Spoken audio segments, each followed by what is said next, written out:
yang berikutnya, amanah yang senantiasa kita pegang adalah amanah Bapak Ibu kepada anak-anak kita, serta amanah kepada orang tua kita. Amanah kepada anak kita merupakan tanggung jawab besar kita, hadirin. Anak-anak kita bukan hanya sebagai nikmat, tidak hanya sekedar kita kasih makan, tidak sekedar kita kasih pakaian, tetapi yang lebih penting adalah kita berikan ilmu yang bermanfaat, yang kelak nanti menjadi anak-anak yang soleh dan solehah, yang mampu mengangkat derajat kedua orang tuanya, yang mampu mendoakan kedua orang tuanya manakala Allah telah memanggil kedua orang tuanya, hadirin. Pun demikian, amanah kita kepada kedua orang tua kita. Kita senantiasa mendoakan kedua orang tua kita yang masih hidup maupun yang sudah meninggal dunia. Kita tidak ada apa-apanya, hadirin, tanpa mereka.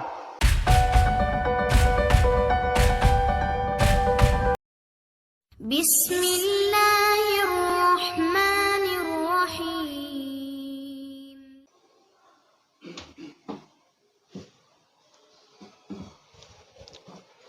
Assalamualaikum warahmatullahi wabarakatuh.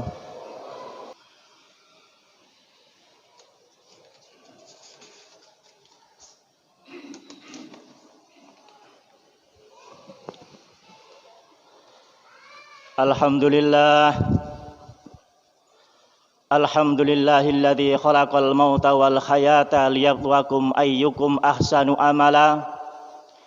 Ashhadu an la ilaha illallah wahdahu la syarikalah wa ashhadu anna sayyidana Muhammadan abduhu wa rasuluhu la nabiyya ba'dah.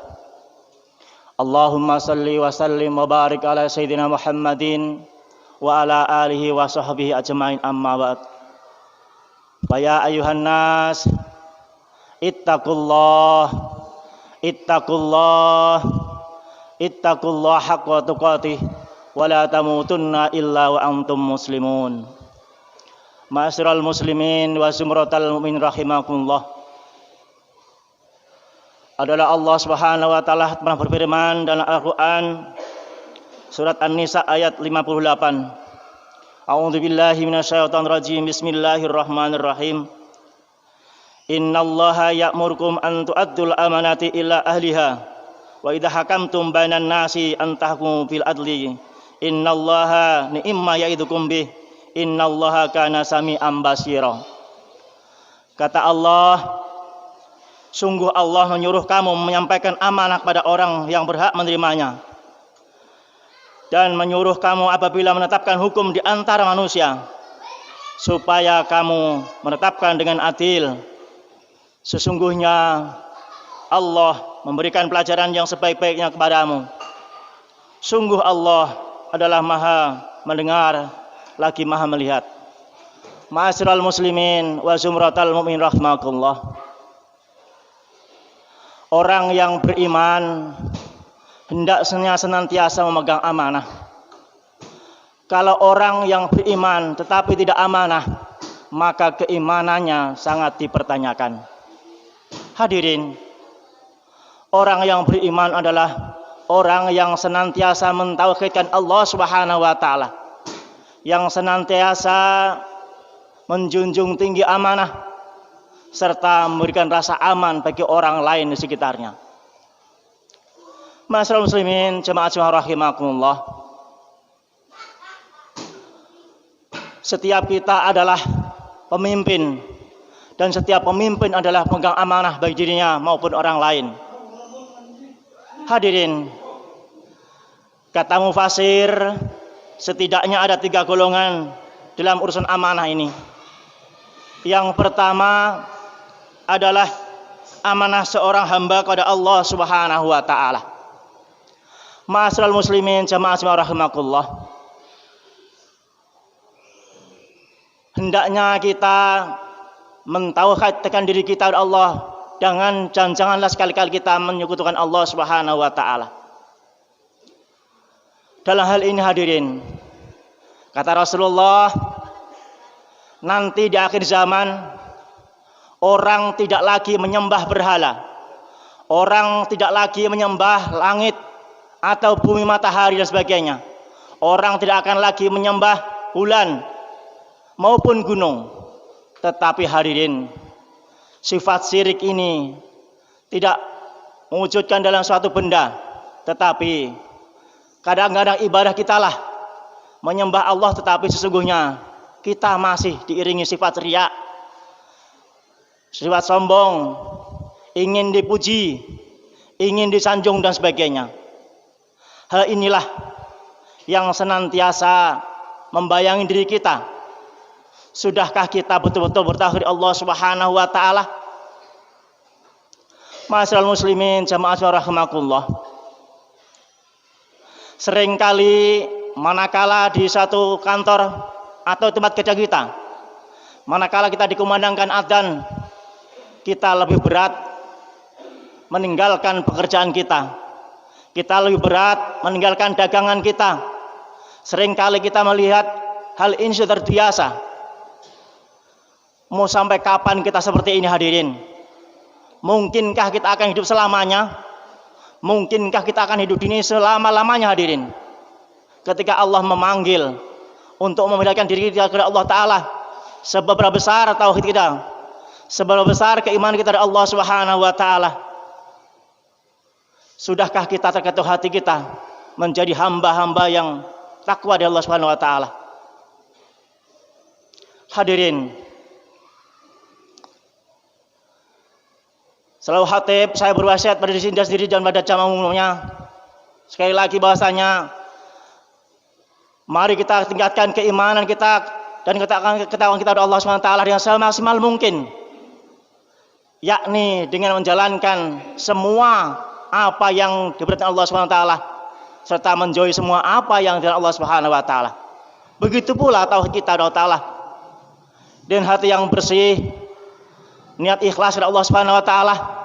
Kita tinggalkan hal-hal yang negatif, kita tinggalkan hal-hal yang senantiasa mengotori hati kita. Hadirin, kemudian kembali ke amanah hadirin. Para mufasir menggolongkan amanah ini yang kedua, yaitu amanah seorang hamba kepada sesama. Yang pertama adalah amanah bagi mereka-mereka yang memiliki tanggung jawab di bidang pemerintah atau pejabat petinggi negara. Hadirin jamaah rahimakumullah, seringkali kita melihat keberadaan di muka bumi ini sesuatu hal yang kadang-kadang berlawanan dengan hati nurani kita. Yang benar dikatakan salah, yang salah dikatakan benar. Itulah salah satu contoh orang-orang yang tidak amanah. Pemerintahan hendaknya dilakukan oleh orang-orang yang jujur, orang yang menjunjung tinggi kebenaran, orang yang senantiasa memberikan kesejahteraan bagi semua warganya, rakyatnya, selaku ia sebagai pengusaha atau penguasa. Hadirin, kata Rasulullah, manakala di dalam suatu bangsa ada seorang pencuri, yang mana pencuri ini manakala orang yang kaya, orang yang terpandang, orang yang punya pangkat, maka keadilan tidak dilakukannya. Tapi sebaliknya hadirin, manakala ada seorang pencuri, orang yang berbuat dolim, ketika itu orang miskin, maka keadilan itu pun diturunkan. Ma'asyiral muslimin jamaah rahimakumullah, yang berikutnya kelompok ini adalah amanah sebagai ulama. Al ulama warasatul anbiya. Ulama adalah penerus para nabi. Ulama adalah pewaris para nabi. Pada hakikatnya hadirin, ulama adalah pemerintah di bidang ruhiyah kita, di bidang rohaniah kita. Seorang ulama hendaknya mampu mencerdaskan umatnya. Seorang ulama tidak boleh salah, tidak boleh berbuat adu domba, tidak boleh berbuat fitnah dan sebagainya.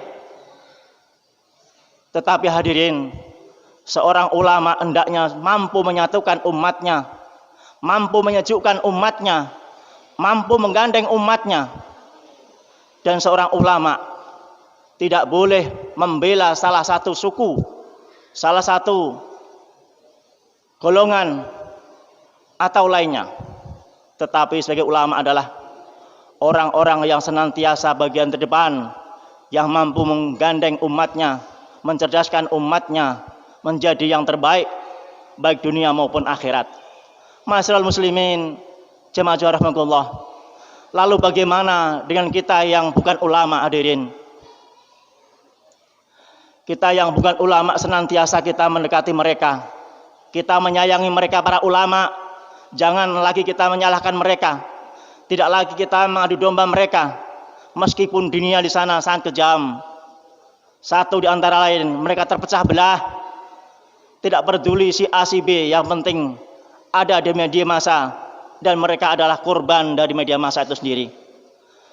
Kita yang bukan ulama senantiasa mencari ilmunya, mencari berkahnya dan doanya.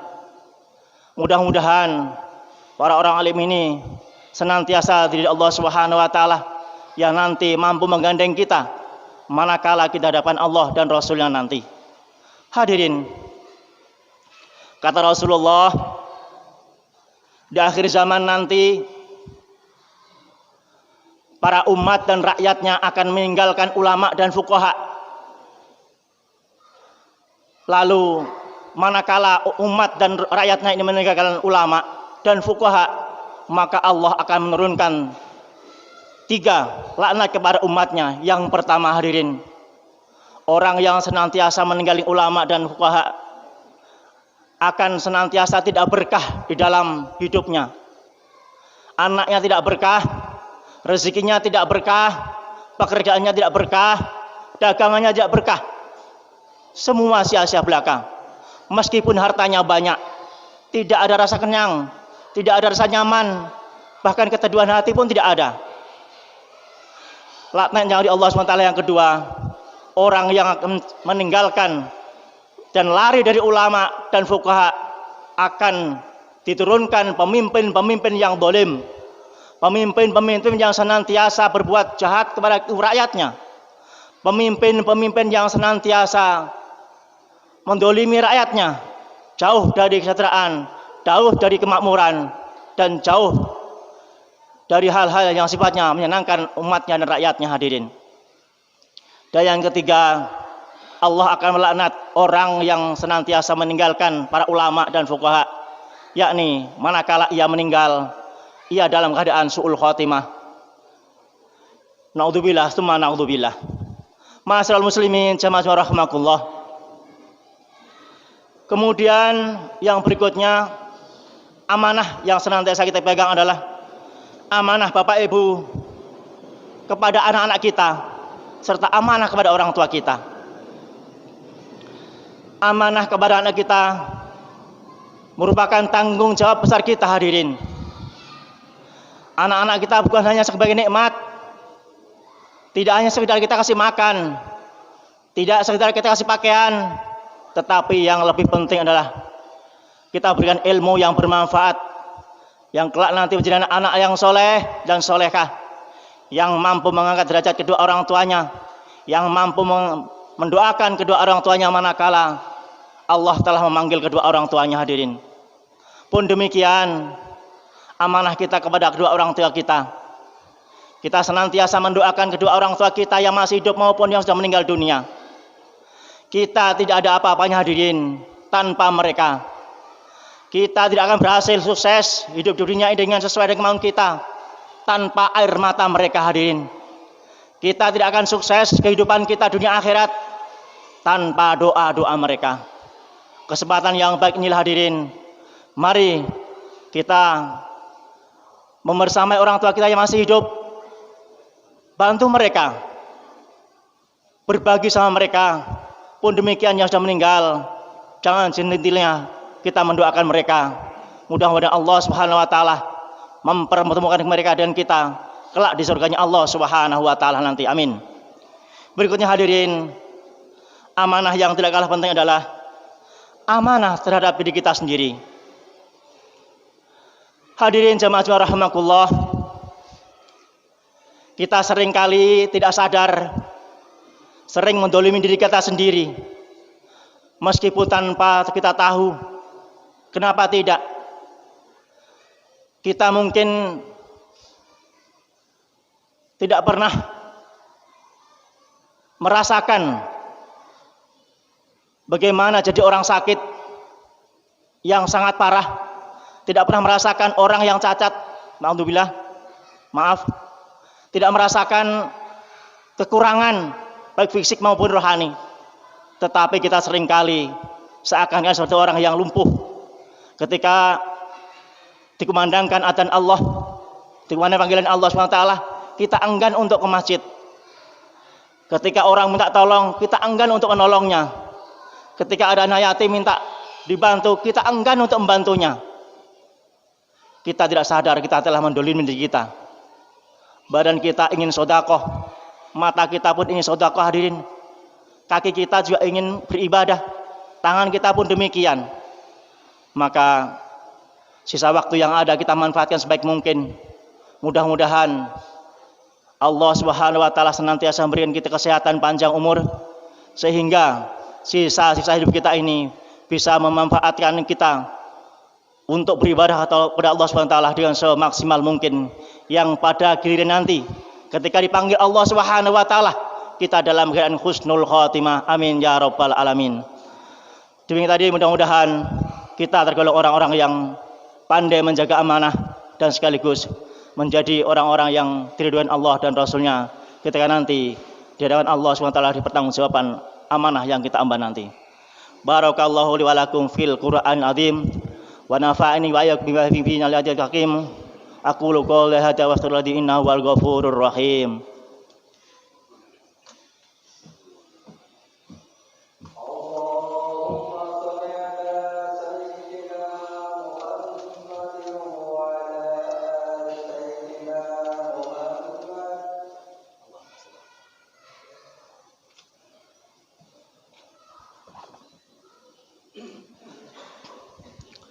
Innal hamdalillah nahmaduhu wa nasta'inuhu wa nastaghfiruh wa na'udzu billahi min shururi anfusina wa min sayyiati a'malina may yahdihillahu fala mudhillalah wa may yudhlil fala hadiyalah.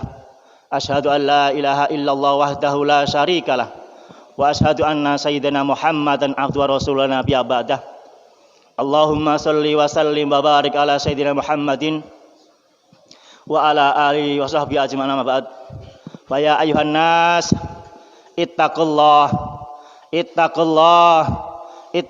haqqa tuqatih wa la tamutunna illa wa antum muslimun. Wa qala ta'ala innallaha malaikatahu yusholluna 'alan nabi ya ayyuhalladzina amanu shallu 'alaihi wa sallimu taslima. Allahumma shalli wa sallim wa barik ala sayyidina Muhammad wa ala ali sayyidina Muhammad kama shallaita ala sayyidina Ibrahim wa ala ali sayyidina Ibrahim wa barik ala sayyidina Muhammad wa ala ali sayyidina Muhammad kama barakta ala sayyidina Ibrahim wa ala ali sayyidina Ibrahim fil alamin innaka Hamidum Majid. Allahumma ighfir lil muslimina wal muslimat wal mu'minina wal mu'minat al ahya'i minhum wal amwat innaka sami'un qaribun mujibud da'wat ya qadiyal hajat. Rabbana zalamna anfusana wa illam taghfir lana wa tarhamna lanakunanna minal khasirin. Rabbana hab lana min azwajina wa dhurriyyatina qurrata a'yun waj'alna lil muttaqina imama. Allahumma arinal haqqa haqqan warzuqna ittiba'ah wa arinal batila batila warzuqna ijtinabah. Rabbana atina fid dunya hasanah wa fil akhirati hasanatan wa qina adzabannar wa qina adzabannar wa qina adzabannar. Walhamdulillahi rabbil alamin. Ibadallah, innallaha ya'muru bil 'adli wal ihsan wa ita'i dzil qurba wa yanha 'anil fahsya'i wal munkar wal baghi ya'idukum la'allakum tadhakkarun wa la dzikrullahi akbar wallahu ya'lamu ma tasna'un. Aqimis shalah.